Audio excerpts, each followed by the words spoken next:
money generation is one part, and then other part is about preservation of money, growth of money, investment, saving, etc. The formula is, if you're earning 100, invest 10% for long-term saving, 10% for financial freedom, 10% for education. Take me through your money journey, your approach towards money, your processes towards money in your, let's say, 20s, 30s, and right now in 40s.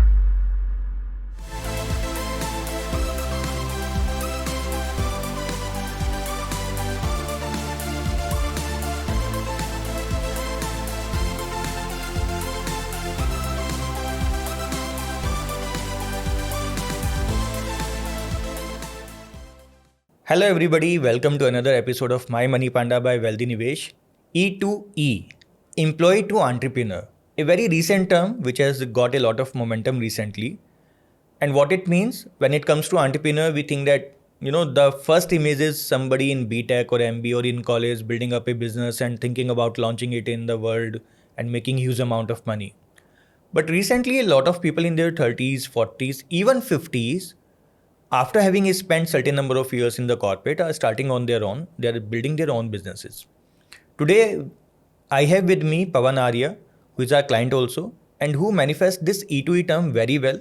After having worked for 20 years in corporates like Honda, JCB, etc., he joined a startup, Yantralive, and right now, he is building their global business based out of Dubai. Welcome, Pawan. Thanks. Welcome to the show. Thanks a lot for inviting me on this podcast. About my journey, as you explained that I spent 2 decades in the industry. I worked for companies like JCB India Limited, Case New Holland, and Honda Cars.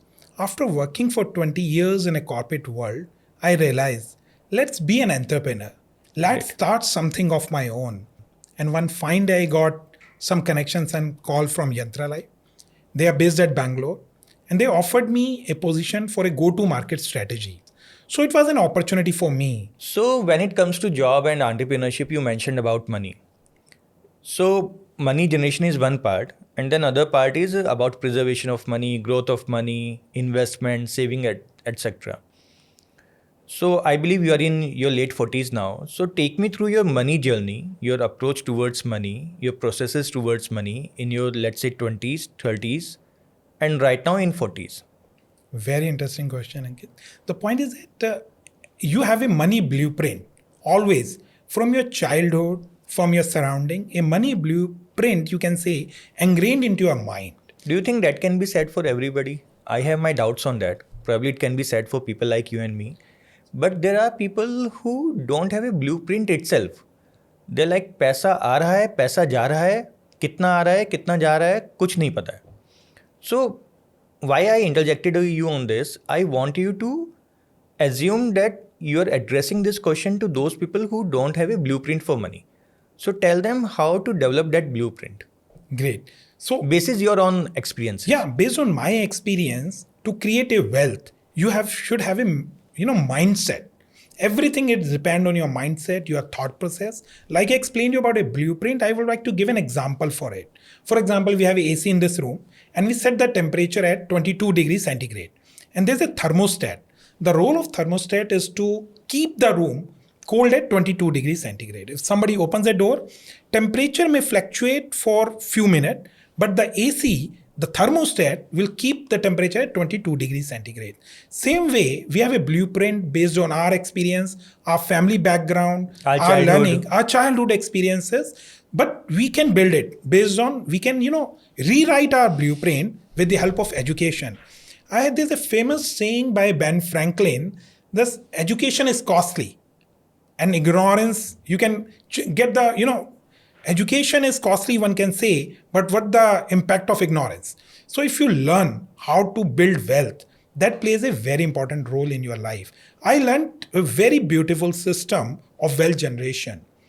During my last, you can say 20 years, what I learned that everyone should invest 10% for long term. You call it as a LTSS for long term. And that long-term saving is actually for your future expenses. For your have a child, kid for education, for retirement. You should invest for 10 years, 10% every month. Out of your salary, 10% is for financial freedom. That financial freedom account is very, very important. It is for wealth generation. When you are putting 10% for life, the magic of compounding will happen with mutual fund, with equity, and you will generate actually a good amount of wealth in good number of years for your next generation, for your retirement. So the formula is, if you're earning 100, invest 10% for long-term saving, 10% for financial freedom, 10% for education. The same example I give you, education is really, really important. When you educate yourself, you will earn more, and then you will invest more and save more. And 55% approximately you have to spend on your necessities, like your household expenses, your daily expenses, and 5% you give to society for donation. So 5% is actually for give account, and 10% last is for your play. When you are working hard, you are earning hard, you must enjoy your life. So you are saying 10% for entertainment, 10% for long-term goals like child education, life cycle goals, what they yes, call. Then another 10% for financial freedom. for financial freedom, which is like generating your wealth, which you Yes. can pass on to kids or you can use in your heydays. And rest 5% you give back to society and 55% for household Yes. expenses. But what if my household expenses is less than 55%? Then you have a good opportunity to invest Then you can more. then you can Yes. increase other buckets in You a can increase the commensurate. other buckets as per your planning, as per your thought process, where you should invest more and generate more. So Pawan, you are 48 right now. Yes, What are 3 advices that you will give to 25-year-old Pawan Arya, right. So very nice question. which you believe that you wish you had known at that point of time? So in my 25, I heard a lot that mutual fund sahi hai, but never get a right advisor who advises me to invest in Now mutual you have funds. it. Yes, now I'm having it. Thanks. Truly speaking, at that time, a lot of people comes from insurance background. They will try to sell you insurance. And believe me, at my 25, I purchased 5, 6 insurance policies. So typically what happens when we enter into job na, there will be relatives or even parents who would be like, अब job लग गई, अब एक policy ले ले. So even they are not aware कि उस policy में क्या है और हम भी उनके कहने से ले लेते हैं. That's very typical and very common to happen. Now, today I realize that in place of insurance policies, if I started investing in mutual funds at that time, I will be having a really big, investment portfolio with me. But nevertheless, I started with you, my investment journey. And what I'm finding out that mutual fund investment, equity investment is one of the best way to generate wealth. But the you long have to term. be in investment for a long time. For a long term. But at least you started saving money. Even if it was through policies, you started saving money. A lot of people don't even start saving the money. So next question to you, what are 3 mistakes that you committed? I think one you have already mentioned that One is, I started investing in insurance policies. What I realized, in place of insurance policies, if I made, some plan for investment in mutual funds and equity, that definitely give me a different sort of wealth. Secondly, everyone has to prepare a plan for investment on his expenses, on his, investments, what he would like to invest. So second point I would like to highlight about investment in real estate. At that time, everyone always suggests you to invest in real estate. So I invested in house. House is okay. But investment in other real estate other than house, I thought that they give me good returns. But I realized the return in, housing sector is 2 to 3%. In commercial investment, it is actually 4 to 5%, but it's not that good for wealth generation. and there's liquidity issue also. Yes, there's a big liquidity issues. If you want to sell, you cannot sell it very fast. You have to wait for a long time. And plus, there are a lot of issues in managing those real estate. Either it's a commercial property or a residential property. You need to find out a tenant every time. You need to, do a lot of taxes are there, house tax, commercial tax. After taking care of all these things, that real estate is not coming out the right investment vehicle. Great. So this is second, and what will be third one? Third one is proper planning for wealth generation. As I learned it later through that 6 jars of investment, nobody taught me at that time. I learned it after a long way, after spending money on education and all. But if somebody taught me at my age of 25 that you have to divide your monthly income in 6 buckets. You have to put 10% for a long-term financial, planning, 10% for your long-term saving, 10% on your education, 55% on your necessities, 10% on your play, and 5% is giving back to society. That's So these are really hard facts I learned in a long way. so. Pawan, what made you choose Wealthy Nivesh as your wealth partner?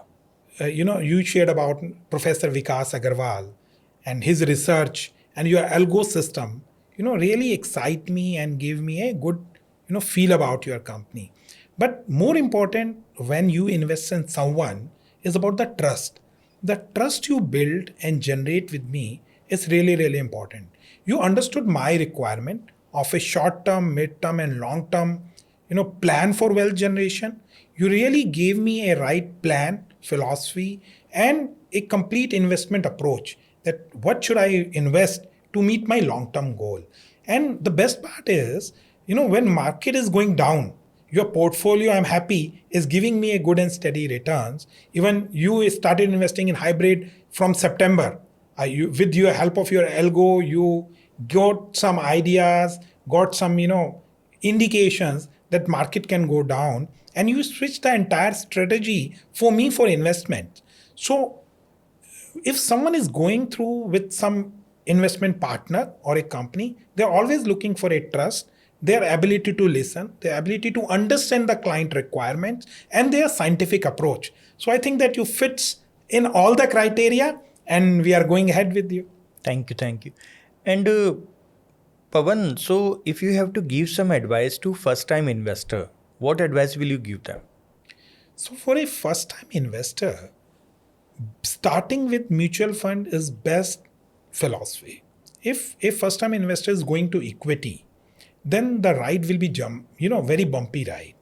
What I advise to a first time investor, or even an investor who's investing it regularly, I tried all the vehicle of investments, maybe PMS, AIF, startup journey. I'm into it, but mutual fund is the one which is giving a consistent return.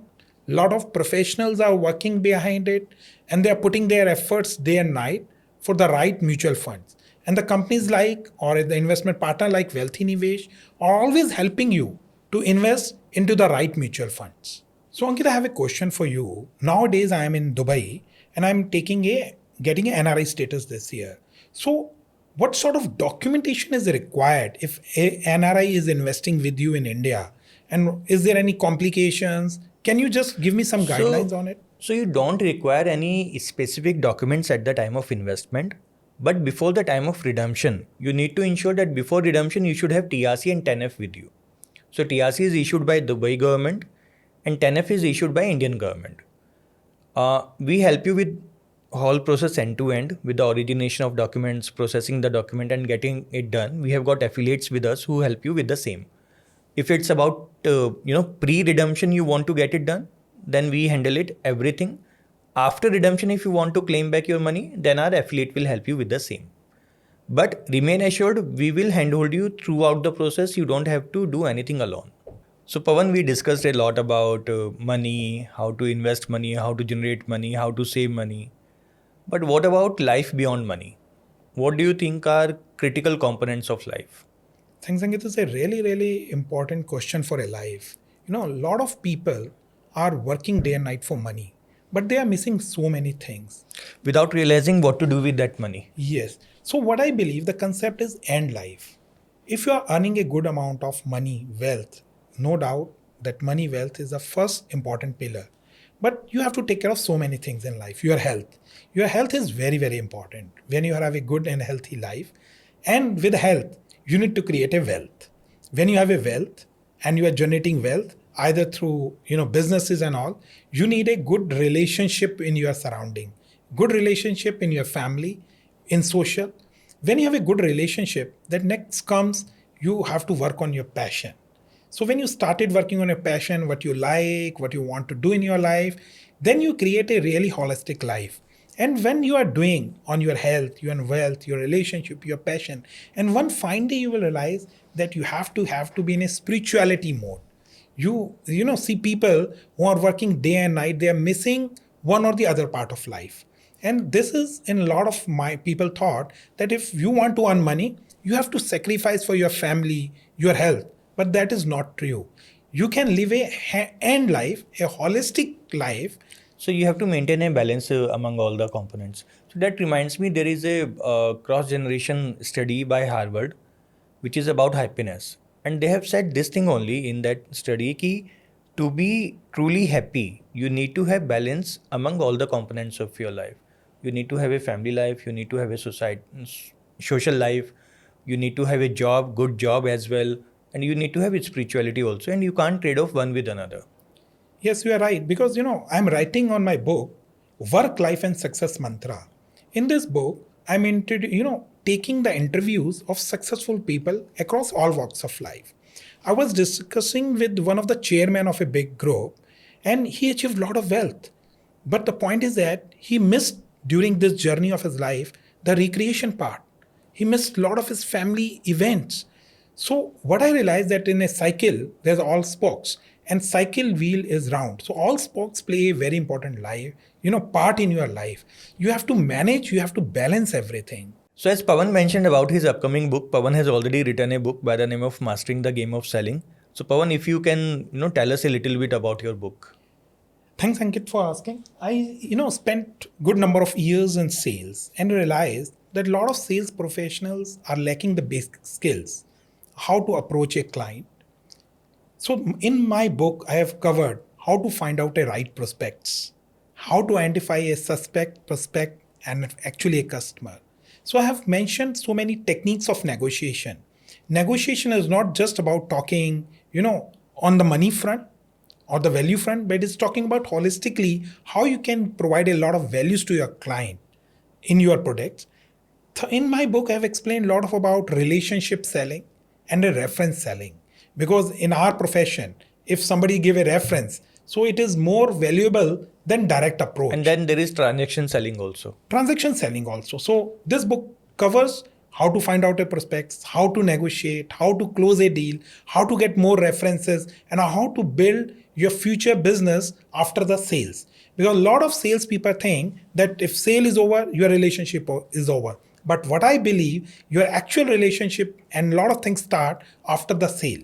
So this book is really, really important. Please go through it and you will find a lot of insight into it. Thank you, Pawan. Thanks for this enlightening knowledge session for us. Thanks for sharing so many anecdotes and experience. I'm sure our audience will learn a lot from this. Thank you, Ankit. Thanks a lot for inviting me over this podcast. Thanks a lot. Always a pleasure. So this was the session where we talked about money, we talked about holistic life, we talked about how to avoid tax for Dubai-based clients, and we also talked about career paths. Thank you, Pawan. Thanks for joining us. Thank you, audience, for joining us for this session. If you have any questions, any doubts, any queries for Pawan, you can mention them in the comment. Or in case you want us to cover any particular topic, that also you can mention in the comment box. Thank you for joining. Thank you. Thanks a lot.